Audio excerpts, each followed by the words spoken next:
Let's begin by settling the body, adopting a stable, comfortable, upright position serviceable for meditation. So we think about keeping our feet flat and our back straight, torso open, hands in the lap, right over left, with the palms upturned and the thumbs gently touching. Our eyes are gently closed or slightly open, making sure we let in enough light to remain alert. Try to maintain an awareness of not slouching, not leaning. So let go of any unnecessary tension or rigidity in the body, relaxing into a stable, comfortable, upright position, just allowing the body to fall into place. And begin to let go of attending to the outside world,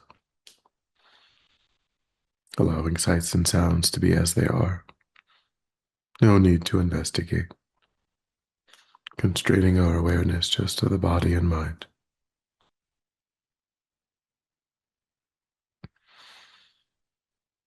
Concentrating that awareness in the present by attending closely to the physical sensation that accompanies the in-breath and the out-breath in the space around the opening of the nostrils, breathing naturally, normally, simply noticing,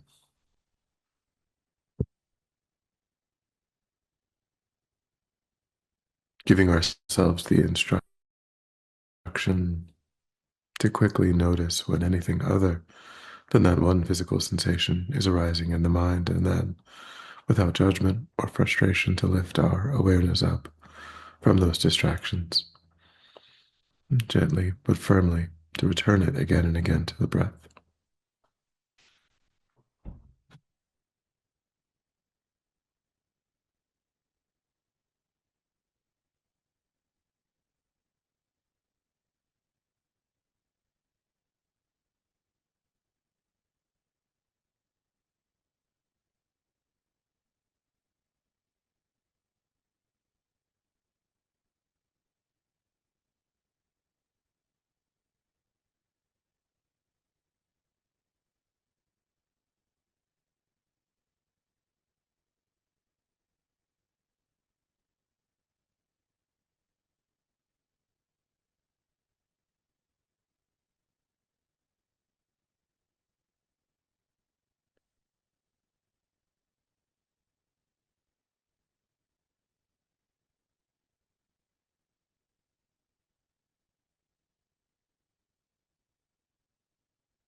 And then when the mind feels more calm, we'll generate a broad and altruistic motivation for our time.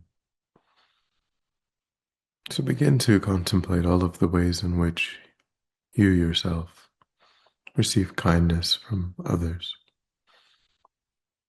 recognizing that when we benefit from someone else's effort, that is a kindness. They may not know our name or have had us in mind, but if we receive benefit from the actions of others, then those actions are kind. So think about the countless sentient beings involved in every sip of clean water, every bite of nutritious food, all of the things we take for granted, expecting that the light turns on every time we flip the switch.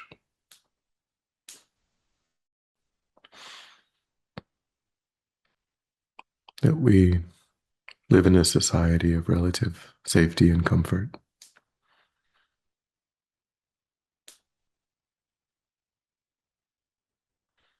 All of the jobs in society that we rely on, all of the people who built our home, made our clothes,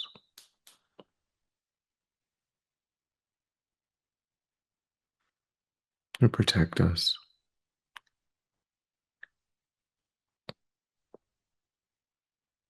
I think that in the lives of these sentient beings, from whom we receive so much benefit, including the field of sentient beings as a whole, through which, in our relationship with them, we're able to develop good qualities. There would be no love or compassion or generosity or patience or ethics in our own minds, independent from the field of sentient beings with whom we relate constructively.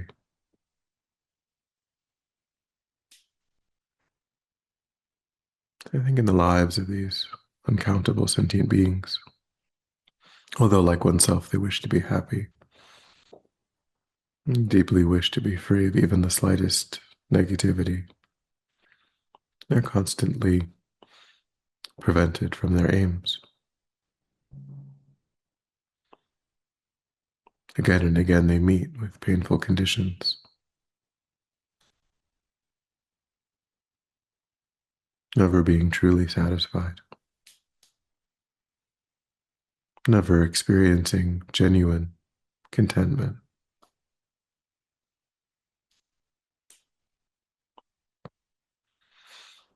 Swing along this line until the wish to be of benefit to them arises.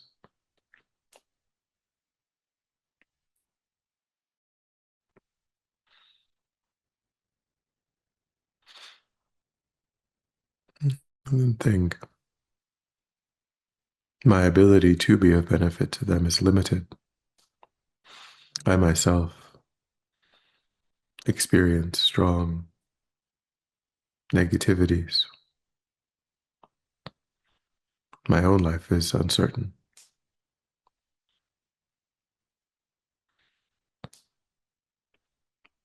My own familiarity with virtue is unstable.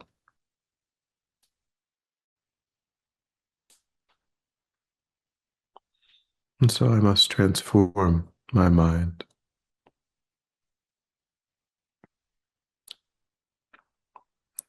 Must become deeply familiar with virtue, must turn away from non-virtue.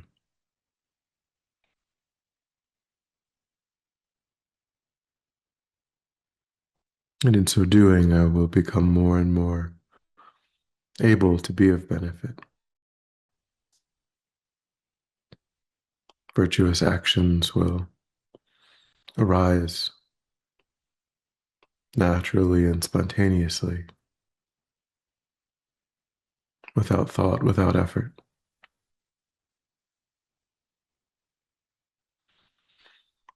I think that's the purpose of our time.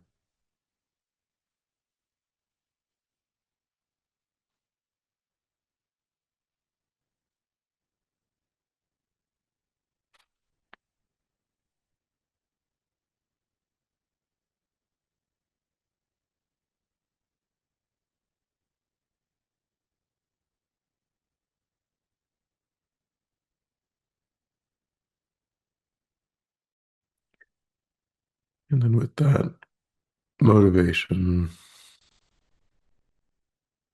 today we'll contemplate or begin contemplating the various factors that are present in our minds as an ordinary sentient being that we can think of as being strongly involved in the experiences that we have that are non-virtuous, are negative, are not constructive. The aspects of our minds that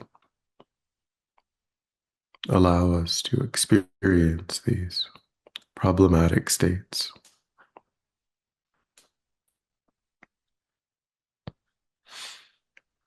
So the first of these to consider are the predispositions of these afflicted states, the latencies that exist in the mind. In this particular moment, we may not be experiencing strong anger or strong jealousy, but the seed of that afflicted state is present in the mind due to prior habituation.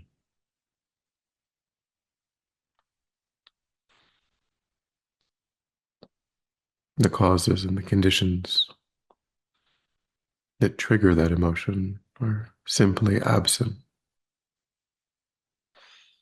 Right now, no one is speaking rudely, acting inconsiderately. There are no objects of strong attachment or aversion in our immediate environment.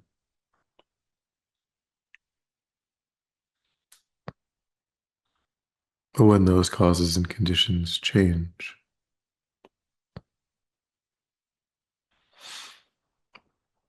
then almost without choice, we can notice the arising of these afflicted states in the mind.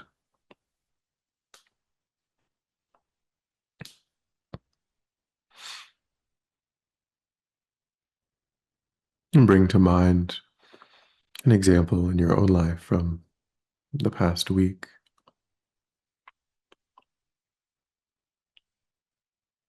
when your mind started off relatively at ease, and you came across a change in your environment, meeting with someone that you have difficulty with, or an unexpected action or behavior, even from a stranger.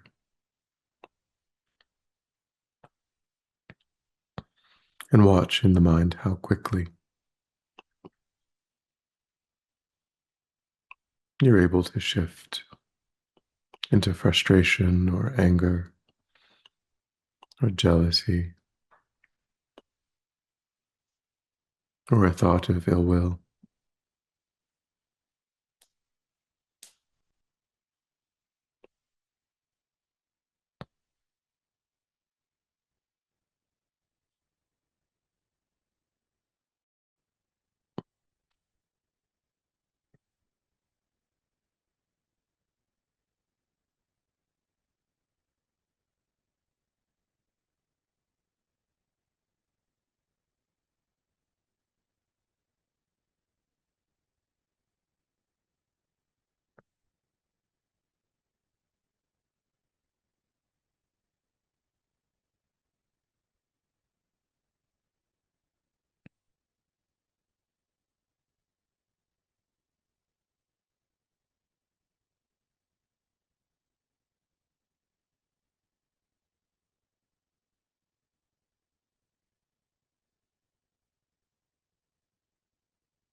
And then think that these seeds, these latencies, these predispositions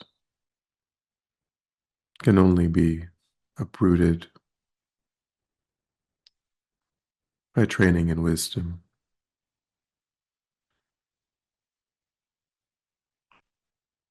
learning to see clearly what the nature of self and the nature of other really is.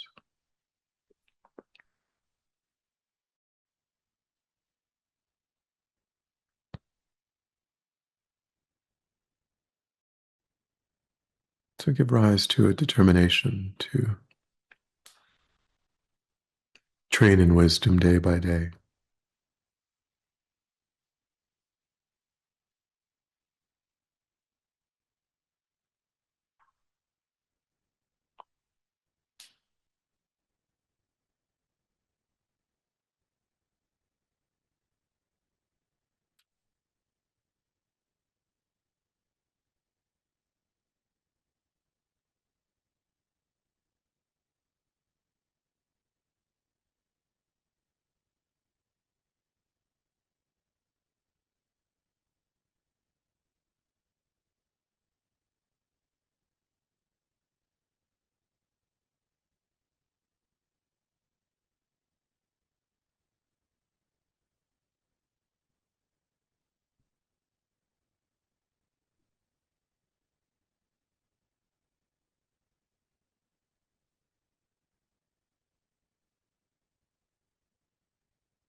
And the second factor is contact. As we've seen, the predispositions that are under the surface in the mind are activated by the coming together of causes and conditions, the moment of contact with a situation, a person.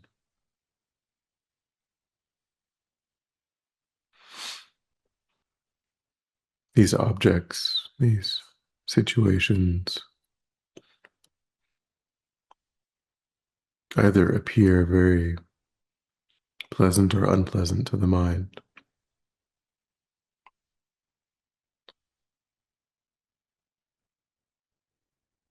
The objects that seem pleasurable activate strong attachment. Those that seem unpleasant activate strong aversion.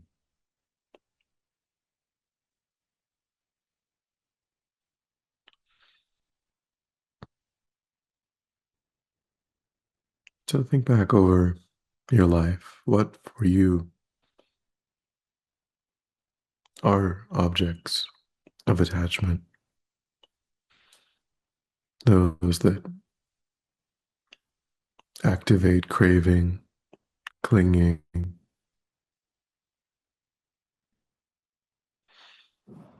the things that your mind sinks into.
And then think what for me are strong objects of anger or aversion.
Having seen these patterns, think if there are some objects that are so strong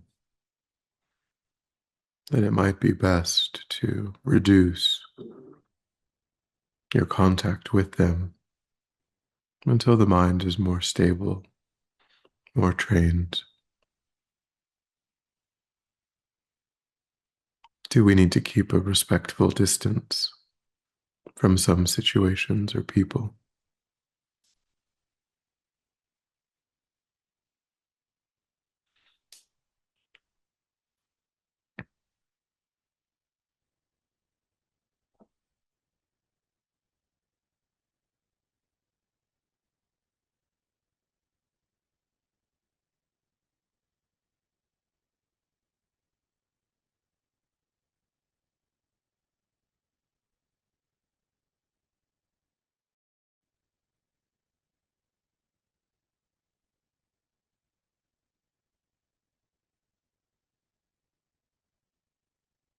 And for other objects,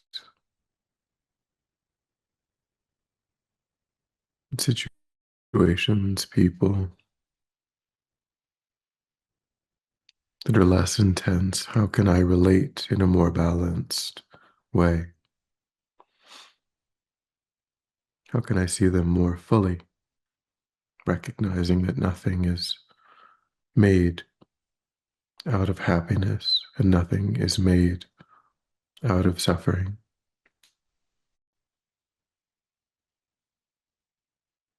Everything can be seen holistically.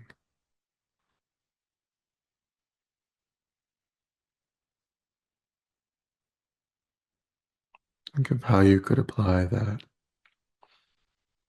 to less intense objects of attachment and aversion.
And then when you're ready, we'll come back together.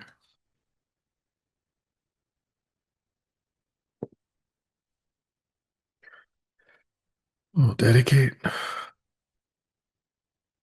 So recollect your altruistic motivation and think that by having engaged in this contemplation, you've actualized that motivation, which has generated positive energy in your mind. Think that you freely offer the fruit of your practice, that positive energy for the benefit of all sentient beings.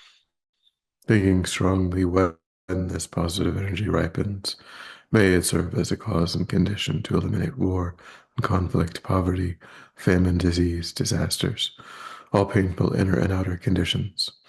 May it fully ripen the minds of all sentient beings. May they quickly meet perfect teachers and arise in the state of full enlightenment. May I too achieve the state of enlightenment so that I might work for the benefit of sentient beings perfectly. May any obstacles facing the Ven.Losang life be completely dispelled. May I and all sentient beings in this moment come under the joyful care and guidance of enlightened beings. May we be guided and protected until we swiftly achieve that state of enlightenment. Thank you.